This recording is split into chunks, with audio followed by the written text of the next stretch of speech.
Good afternoon, everybody. Welcome to one of our summer editions of the Digital Learning Lab.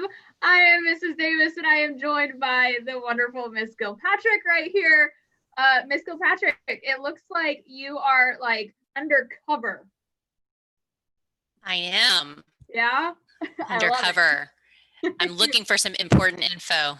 Yes, I hope that we learned some important information today. So thank you guys for joining us today. We are going to walk you through the Digital Detective Agency.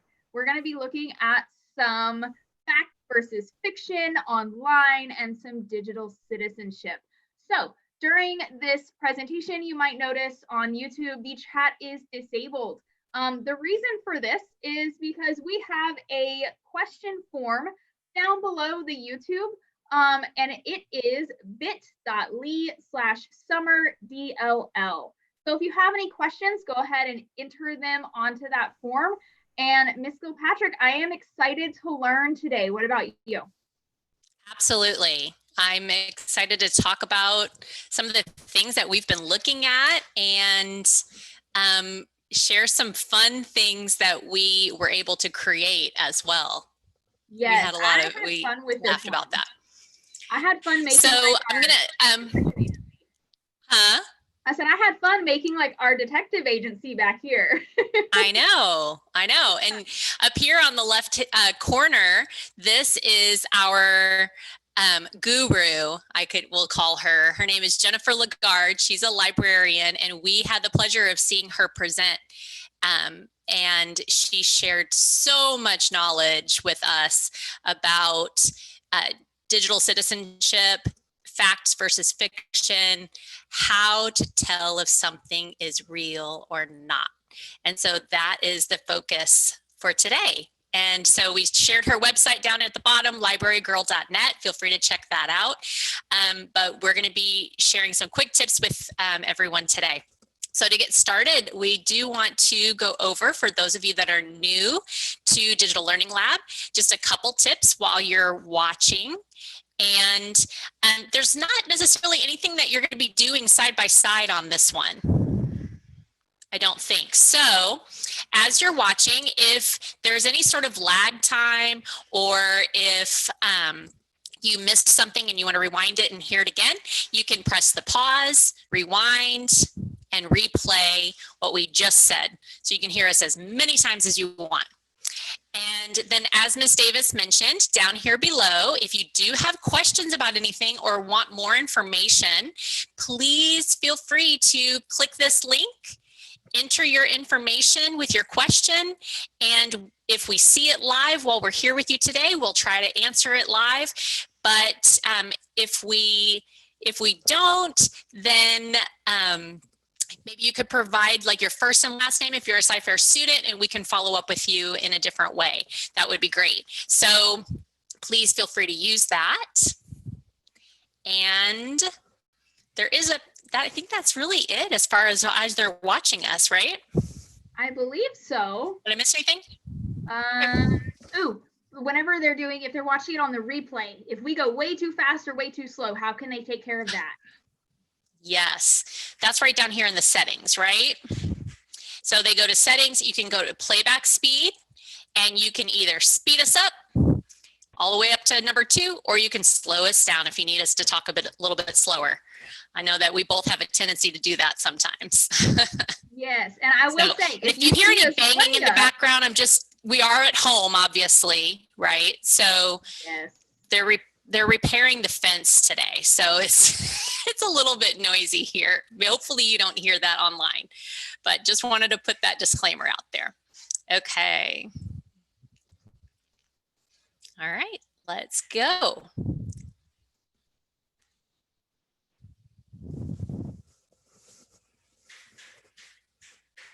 Can you see my screen? Yes, ma'am. We definitely see our cute little Bitmojis there. Sitting on the couch next to the fire. I wouldn't suggest that, Okay. July in Texas. I went to the next slide, but maybe it's delayed a bit. Oh, I see it now. Okay, we're good. Good.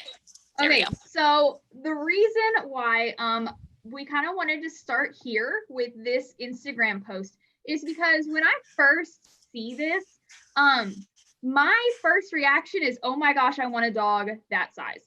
Like, that is a cute, right, curly, fluffy looking dog who is huge. I want that dog. I mean, granted, I have like a 60-pound dog already, so I probably don't need one that is like 6 feet tall, according to what those pictures show. But I like it, and it makes me want this dog. But it makes me also stop and pause. Like, okay, I know, like, I've seen Great Danes, but I've never seen a dog that's pretty that big. Like, Clifford's not a real thing, right? I didn't think so. I thought Clifford was just a character. Right. And but this looks so real. Like, who is Clifford? There was an old book. There's an old cartoon. Clifford the Big Red Dog, who was a huge dog, and he was red. That's why I'm asking. Yes. Clifford. So right. I agree. Well, and even when you read down a little bit on the bottom, it talks about they're starting off their spring tour, and they went to Buffalo Library, and they're put a date down there and everything. So it definitely looks real, which is kind of cool. I don't know. Yeah. I mean, if this is real, I want that dog. All right, let's look at another one. So check this out. Another member of the animal kingdom. Yeah. If I saw that massive spider anywhere near my house, like it would be burned to the ground, just saying. Yeah, that is the biggest spider. That cannot be real. Like that is the biggest spider, but it's, look right here. It says photo of giant spider goes viral. It's talking about a Tasmanian woman, where she found it. I don't know. That is just crazy. I've Like, never seen anything like that before. Like that's a Halloween decoration. Like I can find those. You know what? It does look like. It could. So maybe it does look like a Halloween decoration. Yeah. So maybe that's what that is. Possibly. I'm curious. Same. Now I know there have to be like tools to help us figure out if these are real or fake.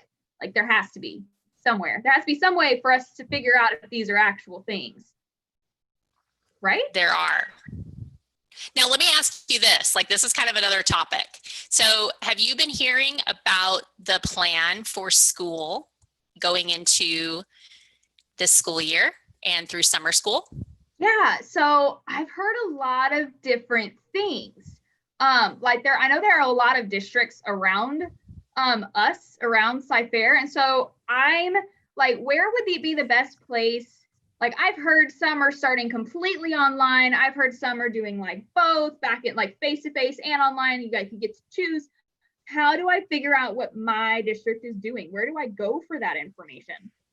Yeah, that's an excellent question, because I see it on social media, people posting their thoughts and opinions. I've gotten texts from friends asking if you've heard anything. Have you gotten a phone call? Do you know any information? And so a lot of misinformation can kind of get spread that way, right?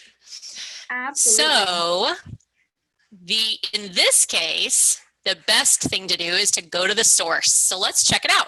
Let's go to Cyfair's website. All right. I feel like going to the source should be my first reaction, but hearing so many different people tell me all these different things, like it's hard. It just makes me be like, oh, they're a smart person. Like they know what they're talking about. Right. Yeah. Sometimes if you feel like the source that's giving you the information is reputable, then you go with that.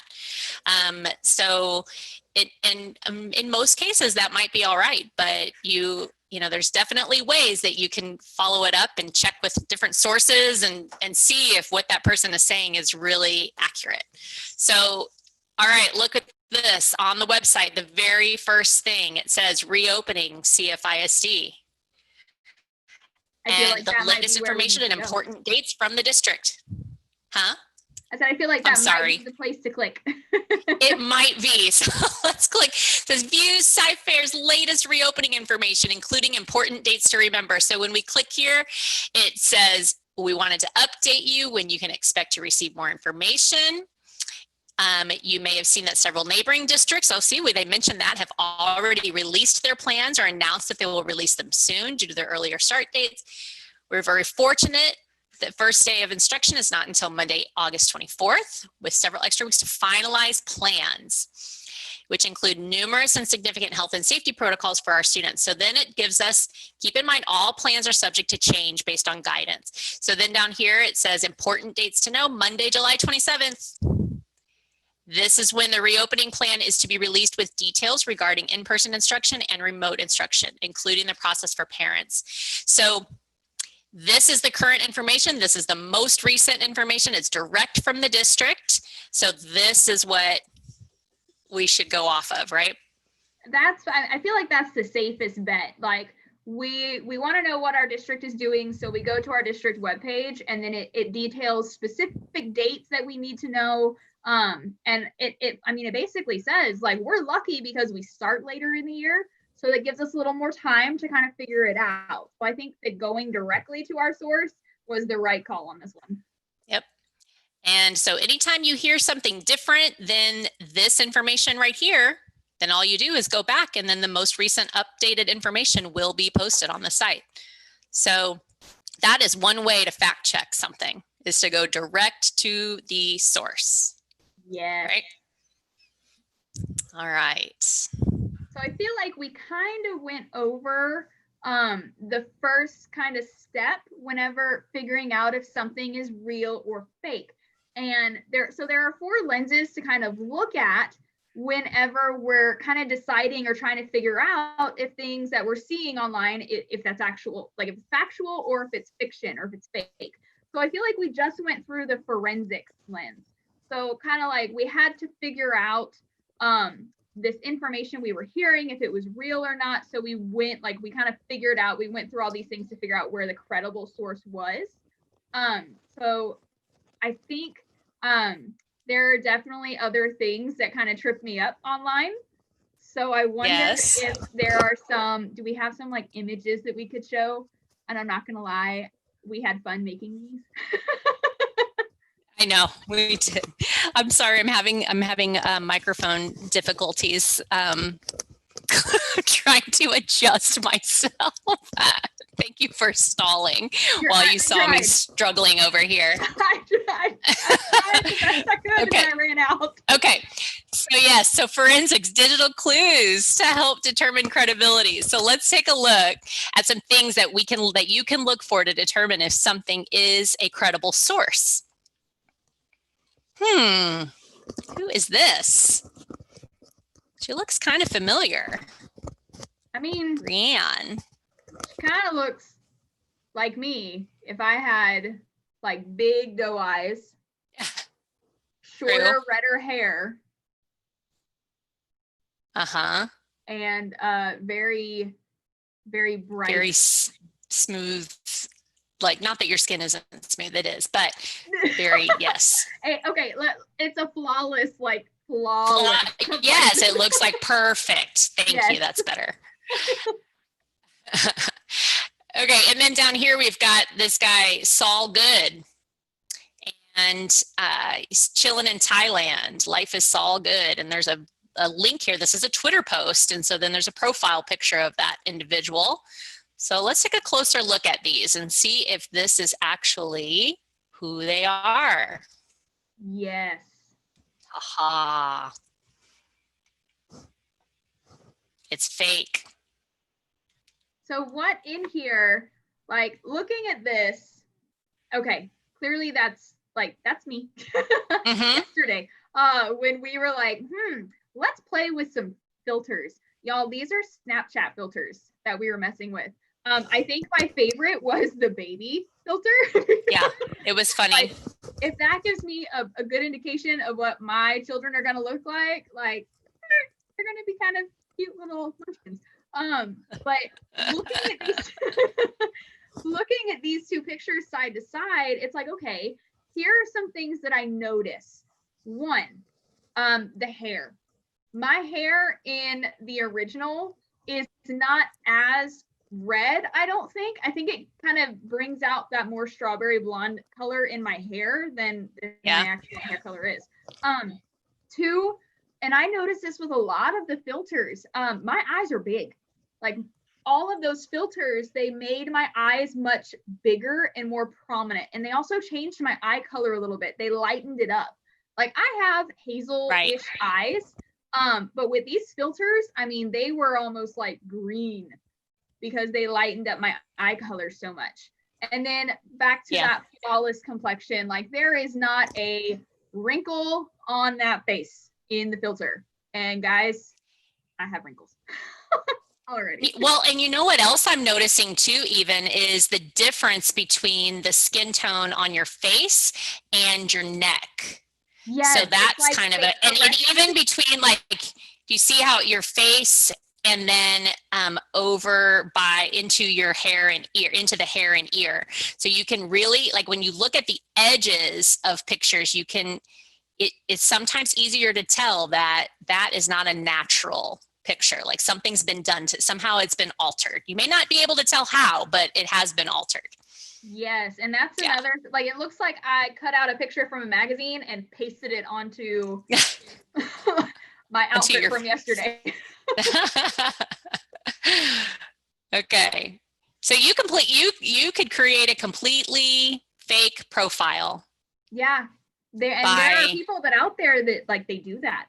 They take pictures from online that are just random people who have pictures out there or models, and they make these fake accounts.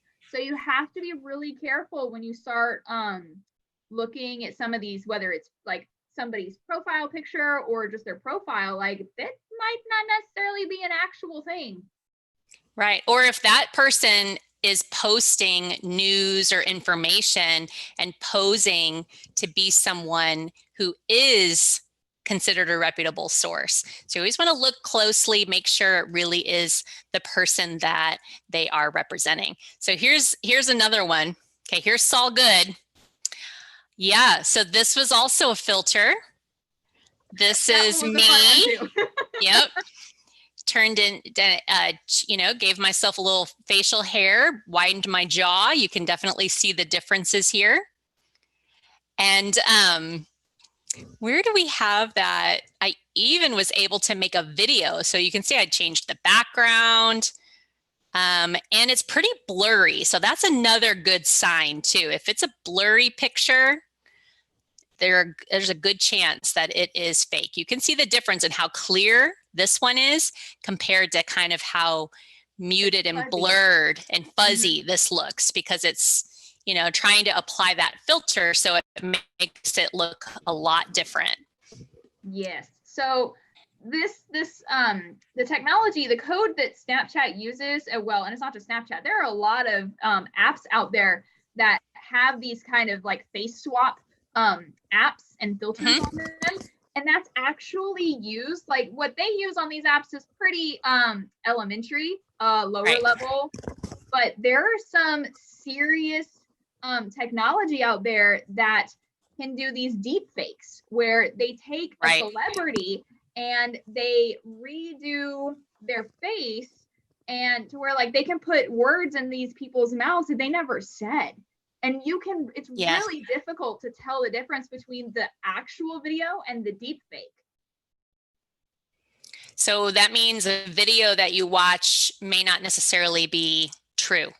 Yeah, it could be a completely different person. It could be. So we are very amateurish, and this is what we were able to do within just a few minutes, right? So this is definitely fake. And I wanted to, I think that did I attach it to this one? Let's see. I thought I had put that video on there, but it's not coming up for some reason. Oh, well. We even created a fake video too. So I'll look for that while you're talking on the next one. Awesome. And see if I can bring it up. Seeing Saul riding the boat, like it's an awesome video. We need to show it. Yeah. Okay. All right. So first we look at forensics. First we have to figure out if it's really, like if this is factual or if it's fiction or if it's fake. So the next lens you kind of need to look at are the motives. So what motivates someone to create this deep fake or these fake profiles or anything that you see online? Fake news, misrepresenting, biased news, anything like that, misleading. They all have motives behind them. So the first suspect that you need to watch out for, this person is called the troll. So again, we got these names and this information from Jennifer Lagarde, library girl. She's awesome. But we thought it was really a good way to look at the different people who are posting and why they do what they do. And so we wanted to share her brainchild and share her information with you guys. So the troll, what motivates this person is a desire to divide, diminish, and destroy. For the most part, guys, this is personal. Their motives are bad, just absolutely bad. They are literally setting out to personally attack people. The tools that they use actually are personal attacks, sensitive language, and playing on those existing biases. A bias is how you feel about something. And we're going to get into that a little bit later, go kind of deeper into what biases are later. But that's one of their tools that they use in order to attack people online. They win whenever they get attention. this cancel culture that we have, where people are canceled, or like they're told, all of their followers are told to like unfollow them because they said something or they posted something. Like this cancel culture, like that's new. I didn't know that existed until like the past few years. So that's a way that the troll wins, and then getting a viral response as well. The only way to kind of combat the troll is to say nothing, is to leave them alone. Don't respond and be kind. Like that, it's literally, so the opposite of what they're doing, which is all negative, is positivity and ignoring them. Like that's how they lose at this.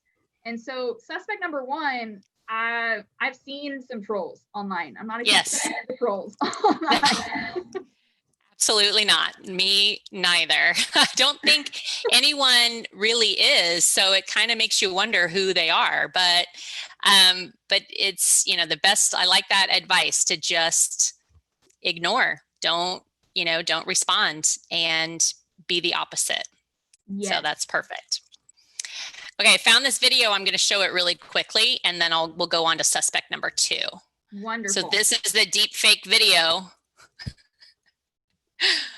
of Saul Good riding in a boat in Thailand. Now you can imagine if I had done a full picture, like a full body, or maybe more than just my, head and neck here, then this would be even more believable. I can change all of the coloring and everything to make sure that it matches properly.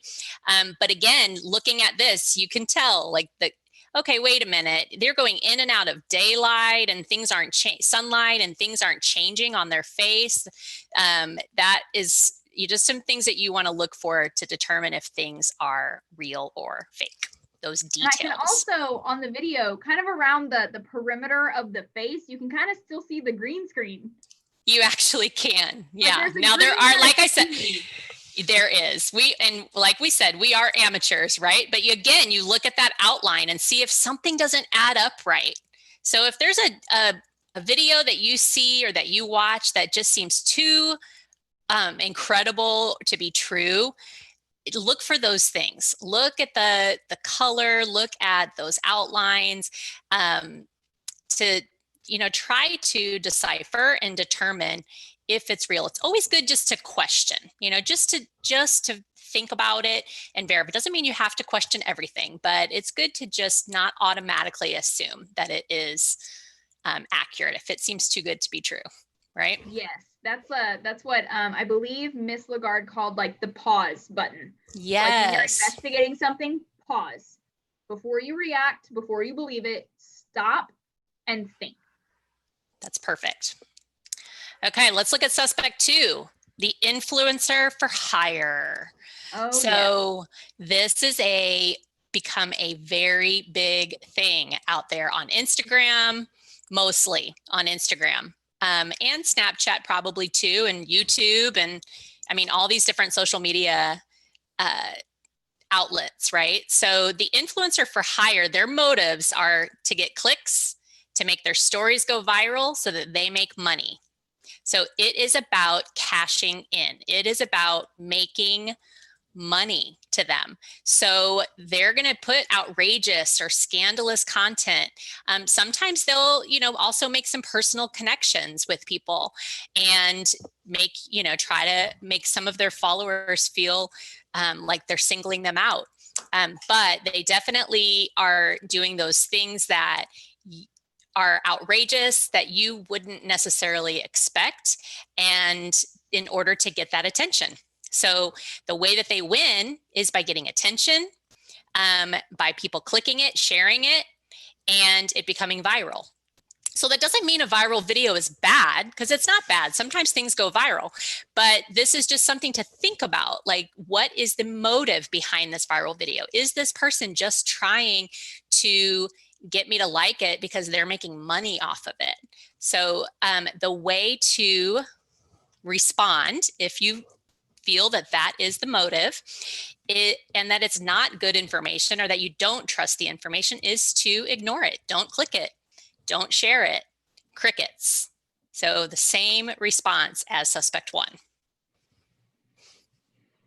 So the next suspect that we're going to look at is the bot.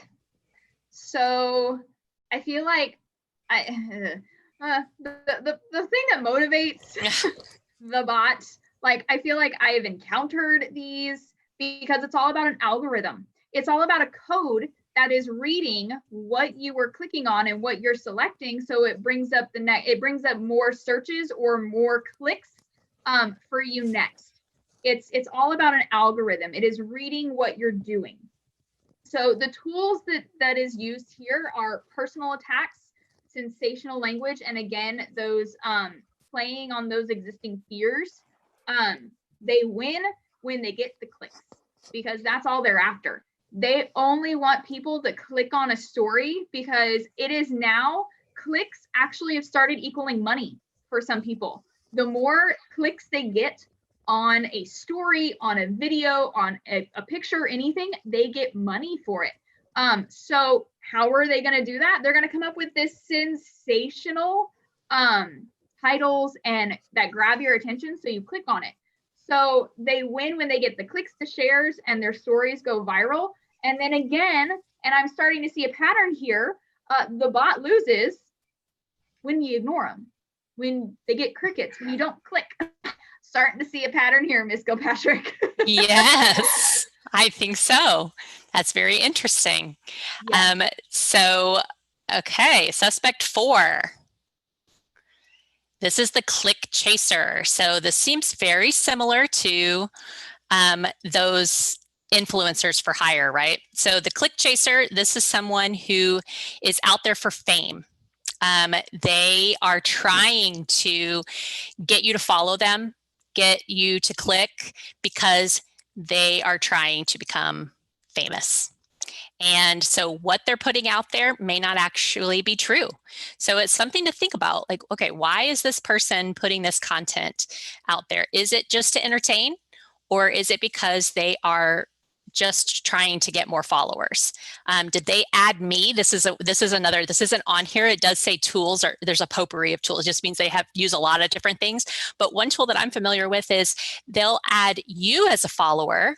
They'll follow you to get you to follow them, and then they'll unfollow you.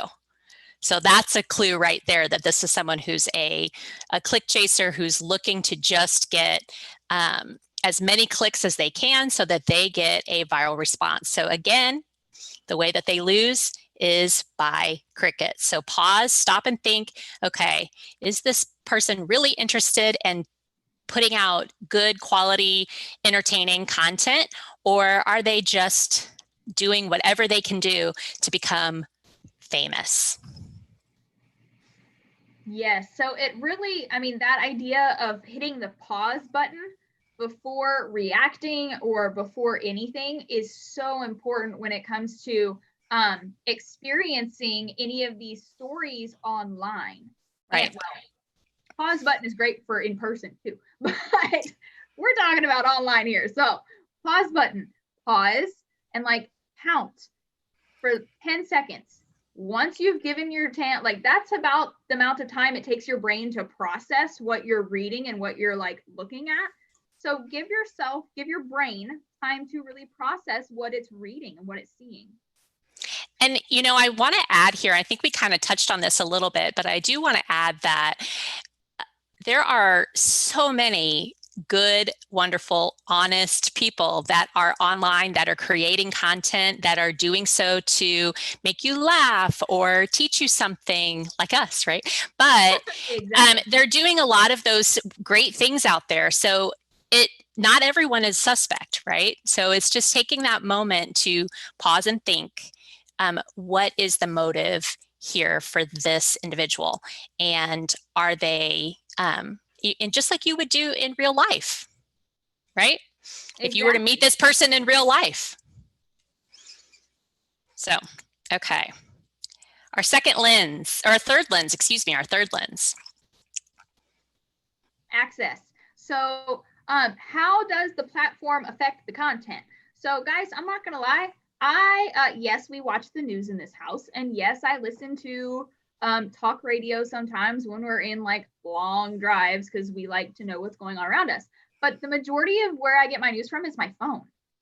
this screen is like a 20th of, like, it's tiny compared to like our TV screen or an internet or anything else, like an internet browser, it's small. And so the way that you're accessing the information can affect kind of how you perceive it. So on the left, we have Instagram. And on the right, we have a Chrome browser from a laptop. Now, here are some things that automatically I notice the difference in them. So one, in the browser, I can clearly see a title and I can clearly see by the New York Times. Like I have a clear title on my browser and I know who wrote it. On Instagram, yes, see the handle NY Times. I can assume that the New York Times has written this or it's a piece by them, but I don't have a title. I just have a picture. I don't have a whole lot of information. Like I'm going to have to click on see more to get more, as opposed to a browser where I just scroll a little bit. Right. And well, anyone, like I could go create an Instagram account and call myself NY Times with a little period after it or something very similar. And so, yeah, so that is definitely, like you said, assuming it, you could. But so what do you do to verify? So one thing that I would definitely do is search it online.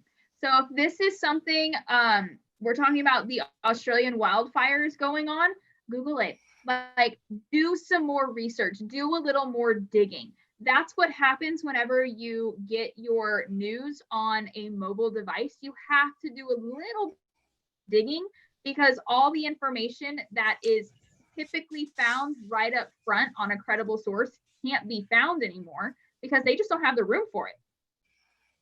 Right. Absolutely. Okay. So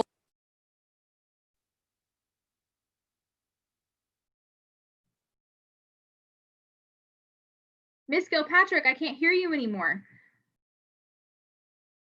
Nope, I got nothing. How about now? How about now? Yes. Can you hear me now? Hear you. Okay, I muted myself on accident. Like, oh no. No, it was me. Sorry. So how did you feel? You felt scared, didn't you? Okay. How does this information make you feel? They're targeting your biases. So they're thinking about what emotion it's triggering. And so when you see something that comes across your news feed or a friend posts something that looks very legitimate and looks true, then you just want to stop and think, okay, how is this making me feel? Is it making me feel sad? Is it making me feel like I want to spend money and be like that person too? Is it making me angry? Is it making me laugh? Is it disgusting me? Am I excited about it? So all of those emotions are ways that news and information and content and things shared by friends affect us, right? So you have to think, okay, am I responding to this because I'm feeling like really angry about it? Okay, I need to stop and think, just like you would if you were in a situation with a friend or a sibling and you get into an argument, and we always talk about count to 10 before you respond. Same idea here. So stop, count to 10, think about why am I feeling this way? And do I really want to, click or share or any of, believe this information? Exactly. Go ahead, Ms. Davis. One thing that Miss Lagarde said that kind of just stuck with me, and I feel like this is one of those like, oh, duh kind of moments. Like as soon as she said it, I was like, oh, well, yeah, makes sense. Yeah. So when emotions are in play, logic goes out the window. Like when your emotions are the first thing, like if you're mad, your brain can't focus on like being rational or thinking logically or clearly. So if someone is out there doing these like personal attacks, which is what we kind of saw quite a few times with some of our suspects, it's going to invoke an emotion in you. And so once that emotion comes into play, your ability to think clearly and logically goes out the window. So that's where that pause really comes into play. That is very true. There's a But I lot of don't wanna brain look research. I don't want to look like my Bitmoji kicking the wall. No, That would hurt. no, it would hurt. So that's why, there's been a lot of brain research that shows that that's what our brain does whenever we have certain strong emotions. And so stop and think about, how is that making you feel? And is that why you want to respond, because of a feeling that you're having, or because you truly want to act upon whatever it is that you've come across, whether it's a news story or something that you want to share with a friend, family member, parent, whatever the case may be. Exactly. Okay, so we've learned a lot. We've learned a lot in a short amount of time about how to determine fake news, as they call it, or fact versus fiction. So let's look back at those things that we looked at in the beginning and actually research it and investigate and see what we can find out. Okay. All right. So the first one that we showed you guys was this Instagram with all of these photos of this huge dog in the library and hanging out with his owner, who looks like itty bitty next to him. So I actually looked up this account because it was like, there's, as much as I would love for that to be true, there's no way. So here's the here's a snippet of this person's account. And the first 3 words I see: pet, photographer, Photoshop. And they're all big, like they're all caps. And so this guy is clearly like, these are his dogs, awesome. But I know Photoshop is image editing. And so now I understand his dogs cannot be that big. It's not possible. As cool as it is, it's just right. So the images of his dog where they look huge, those are not fact, which is kind of sad. It is, but it's still really funny. It's still really fun to look at, so it's entertaining for sure. So that is entertainment. There's nothing wrong with that. But when it becomes an issue, when you see that and it gets shared, and then people are believing that is truly out there. So so definitely go to the source again, right? Absolutely. Okay. And then we looked at this spider. Oh, I'm only half. Okay, there's the rest of my body. So we looked at this spider. The photo of the giant spider goes viral. Now, I looked a little bit at the details here. This was on Apple News, right? So like iPhone News. That's what this article was from. And it says Nat Geo Wild. So that makes me think, okay, maybe that's reputable. That's National Geographic. I'm familiar with that. But I decided to go online and research it further. So this is what I found. So let me take a look here and show you. So this was on CBS News. So I'm going to go to that first. And I'm just looking at it in a PDF version so we can get rid of all that extra stuff around. But it says terrifying photo of giant spider nicknamed Charlotte. Okay, so this was back in 2016. And it says it looks like it is something out of a movie, but it is real. So you go on to read that it is actually very real. She is very large, and this is the place that she actually is located, Charlotte the Spider, at Barnyard Betty's Rescue. And it talks about huntsman spiders, which I was not familiar with, and how big they become. And then it has another picture of her. Here, check that out. Ooh, no. This definitely, my first reaction is fear and get away. Now, I agree with you. And when you see that, so you're having a bias, you're fearful, right? So you're feeling scared. But now that I've read a little bit more about it, and I'm not a big fan of spiders either, so I get it. But now that I've read a little bit more about it, it talks about how she's actually very calm and not aggressive. And she just wants to mind her own business and eat bugs and be peaceful. And so then it talks about like how, if you keep going through here, how large she is. And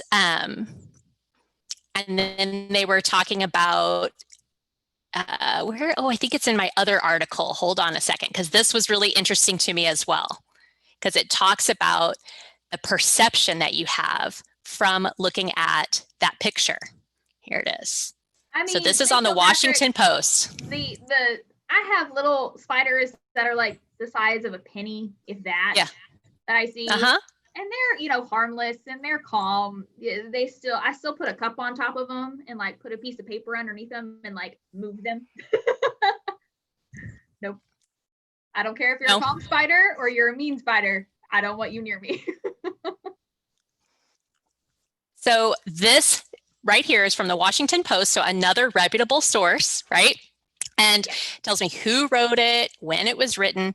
And as I come down here, this is the part that so it talks about a possum eating spider, because that's what the spider was carrying, was a little possum. And I think of a possum as being a large animal. So then it really, is surprising to me. But then look, it says, while the spider is one of the biggest, the dead possum was about the size of a large walnut. So that's not that big. So a walnut, right? A large walnut, maybe about, the size of your palm.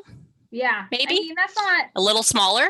Granted, I mean, it's still a big spider, a big spider, but not nearly as big as I initially thought. No, because I've seen some possums and those things are huge. So to have a spider eating a possum, like, oh, that's even bigger. Yeah, so it definitely, pictures, they can play tricks on your eyes. You can make sure that you really take that second step and look into the information a little bit further before being too scared, Miss Davis. It's okay. It's a harmless spider. Charlotte is very friendly. I've read Charlotte's Web. I know she's a friendly spider. She helped save Wilbur. Oh. So we did a lot of learning today. We really did. So those 4 lenses, just keep those in mind. I'm going to put them back up here for just a moment so that we can reference them. I think it was slide 5. Yeah.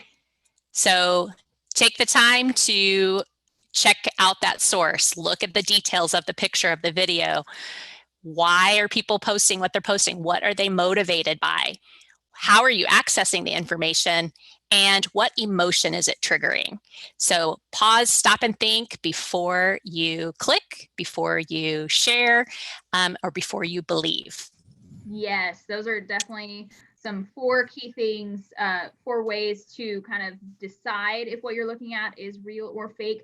And just a good, tip of stop, pause before you believe or before you click something. So what's coming up next week, Miss Gilpatrick? I'm excited for this one. It looks fun. Yes, I know. This was one of our most popular ones during the school year as well, graphic artists. Yes. I was looking at it recently, and we had like over 1,000 people, almost 2,000 watch this on its initial broadcast. So on Tuesday, they are going to be replaying being a graphic artist. And then on Thursday, Miss Hames and Miss Johnson will be with you, and they will be showing you how to use AutoDraw to be a graphic artist. So it should be very cool. I hope you enjoy it and join us next Tuesday and Thursday. Yes, I'm excited to replay the one on Tuesday, because that one was such a good one that you guys did. And then I'm excited to see what they do with AutoDraw. So it should be good. Yeah, awesome. Well, Ms. Davis, we can now let everyone know who has watched this. They are now entered into our digital detective agency as long as they use these tools in practice. So try those out. And if you want to share with us how you maybe had to stop and think, or want to share a link with us of something that seemed like it was real, but you found out that it wasn't, feel free to click on that Google form and share the link with us. We'd love to see it. Absolutely. And thank you guys so much for joining us today and hanging out with us for a little bit. to go through the Digital Detective Academy. That was kind of like our academy that we just had fun with. So thank you guys. And again, Jennifer Lagarde. Yes. Thank you to Jennifer Lagarde. Yes. Librarygirl.net. Yes. So thank you guys. And we hope to see y'all next week. All right. Have a good rest of your week.